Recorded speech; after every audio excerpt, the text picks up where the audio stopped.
Wag na wag yung sasagutin ng mga Arabo ng tamam, aywa, okay. Well, pwede naman yun, but napaka-basic na kasi at saka commonly na talaga ng words yun.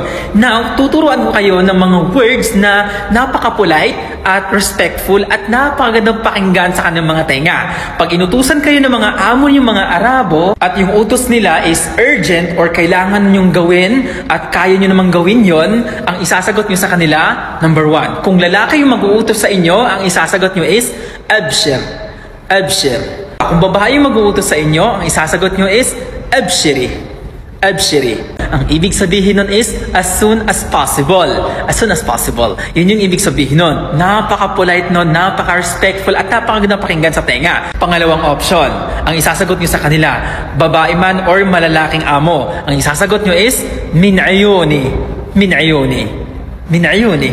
Napakagandang sagot niyan at napakaganda ng meaning. Gustong-gusto nilang pakinggan yan pag inutusan kayo at yan yung isagot nyo sa kanila.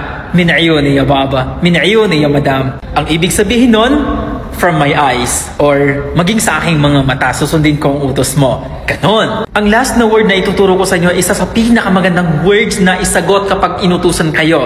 Ang pagsabi ng ala khashmi. Ala khashmi. Maging babae man or lalaki yung mag-utos sa inyo ng mga amo, ang isasagot nilang sa kanila, ala khashmi. Ala khashmi. Ang ibig sabihin nun, from my nose. Pag ganun yung mga sinagot ninyo, for sure, may hadiah ka or magugustuhan nila yung ganong pag-respond mo sa kanilang mga utos. Hindi yung aywa, naam. Huwag na huwag nyo nang uulitin yon. Gamitin nyo yung mga tatlong words na tinuro ko sa inyo. Yung abshir, ala khashmi, or min ayuni. Pag babae, abshiri. Ganon. Pag babae, abshiri. Assalamu alaikum.